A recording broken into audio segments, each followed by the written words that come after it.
Les Sagittaires, alors j'ai décidé de faire une petite vidéo pour chaque signe après les énergies, enfin pour les énergies après ces fêtes de fin d'année.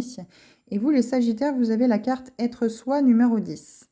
Donc visiblement, vous n'avez peut-être pas la possibilité de de vous exprimer, ou en tout cas d'être vous-même en présence d'autres personnes. En tout cas, vous cachez peut-être la réalité de réellement votre être, vos ressentis. Vous cachez peut-être aussi vos émotions quand vous êtes déçu ou triste, par exemple.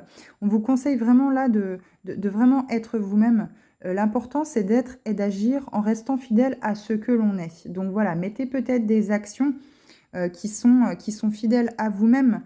Ça surprendra peut-être certaines personnes parce que vous déciderez peut-être de sortir du cadre de référence que vous avez toujours connu jusqu'à présent de par l'éducation de vos parents. En tout cas, aujourd'hui, on vous conseille vraiment d'adopter ce nouveau soi, vraiment être vous-même parce que vous avez peut-être aussi développé, comment je pourrais dire, vous avez peut-être développé, par rapport à des blessures peut-être de l'âme que vous avez sans en avoir conscience, vous avez peut-être, vous portez peut-être des masques selon les blessures que vous avez, bien sûr, ou non, hein.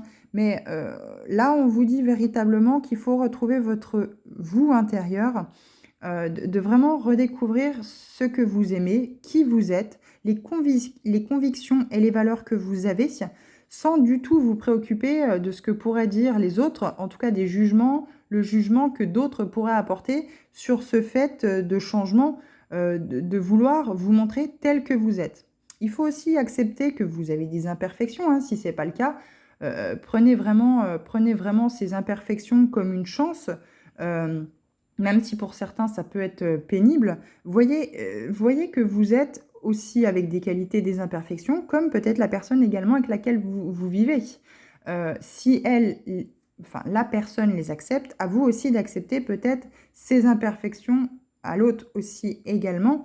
Mais voilà, si vous sentez que l'autre, vous avez accepté la personne dans son entièreté et elle, ce n'est pas le cas, elle n'arrive pas à faire avec vos imperfections, vous n'êtes peut-être pas sur la bonne voie, vous n'êtes peut-être pas dans la bonne relation. En tout cas, il faut vraiment oser vous affirmer vous-même dans votre style, dans votre personnalité, voilà, vraiment dans vos passions. Il faut vraiment foncer dans ce sens-là pour vraiment vous retrouver vous, ne pas vous laisser écraser peut-être voilà, par le jugement des autres ou la conduite dictée par d'autres qui souhaiteraient vous voir être comme ça, mais vraiment être aligné à vous-même, à vos envies profondes, pour vraiment être dans un bien-être, vous reconnecter à vous-même et vous dire, vous avez peut-être cette sensation de ne plus savoir qui vous êtes, où vous êtes, qu'est-ce que vous faites là. Vous êtes peut-être dans un grand vide, un grand désert, parce que voilà, qui dit nouvelle année, dit aussi également, on met les choses au point, entre guillemets, on prend de nouvelles résolutions.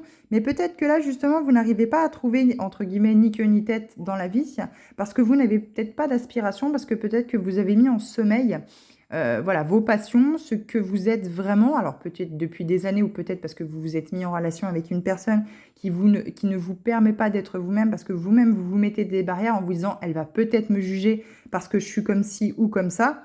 Non, soyez vous-même. Si vraiment vous êtes dans une relation où c'est qu'il y a vraiment du jugement, où c'est que vraiment vous êtes pointé du doigt et qu'on n'accepte pas vos imperfections, c'est que vous n'êtes pas dans la bonne relation.